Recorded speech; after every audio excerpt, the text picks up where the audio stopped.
I studied the 10 most powerful empires over the last 500 years and the last 3 reserve currencies. It took me through the rise and decline of the Dutch Empire and the guilder, the British Empire and the pound, the rise and early decline in the United States Empire and the dollar, and the decline and rise of the Chinese Empire and its currencies, as well as the rise and decline of the Spanish, German, French, Indian, Japanese, Russian, and Ottoman empires, along with their significant conflicts, as measured in this chart. To understand China's patterns better, I also studied the rise and fall of Chinese dynasties and their monies back to the year 600. Because looking at all these measures at once can be confusing, I'll focus on the 4 most important ones: the Dutch, British, US, and Chinese. You'll quickly notice the pattern. Now let's simplify the form a bit. As you can see, they transpired in overlapping cycles that lasted about 250 years, with 10 to 20-year transition periods between them.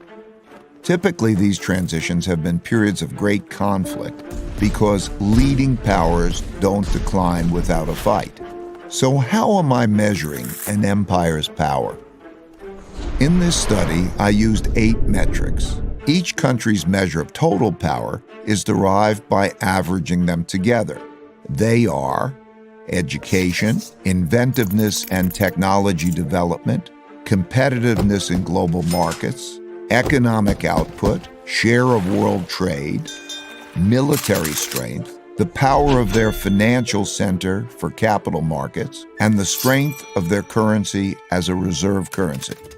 Because these powers are measurable, we can see how strong each country is now, was in the past, and whether they're rising or declining. By examining the sequences from many countries, we can see how a typical cycle transpires. And because the wiggles can be confusing, we can simplify it a bit to focus on the pattern of cause-effect relationships that drive the rise and decline of a typical empire. As you can see, better education typically leads to increased innovation and technology development, and with a lag, the establishment of the currency as a reserve currency.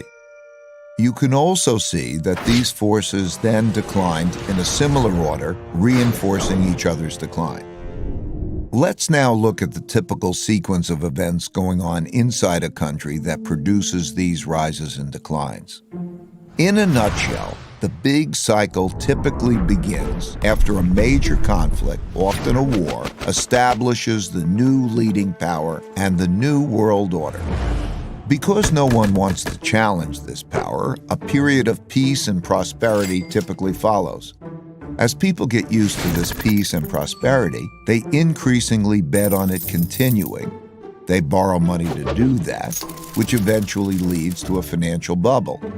The empire's share of trade grows, and when most transactions are conducted in its currency, it becomes a reserve currency, which leads to even more borrowing.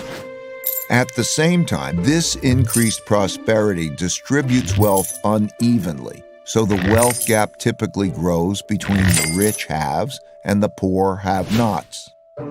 Eventually, the financial bubble bursts, which leads to the printing of money and increased internal conflict between the rich and the poor, which leads to some form of revolution to redistribute wealth. This can happen peacefully or as a civil war. While the empire struggles with this internal conflict, its power diminishes relative to external rival powers on the rise. When a new rising power gets strong enough to compete with the dominant power that is having domestic breakdowns, external conflicts, most typically wars, take place. Out of these internal and external wars come new winners and losers. Then the winners get together to create the new world order, and the cycle begins again.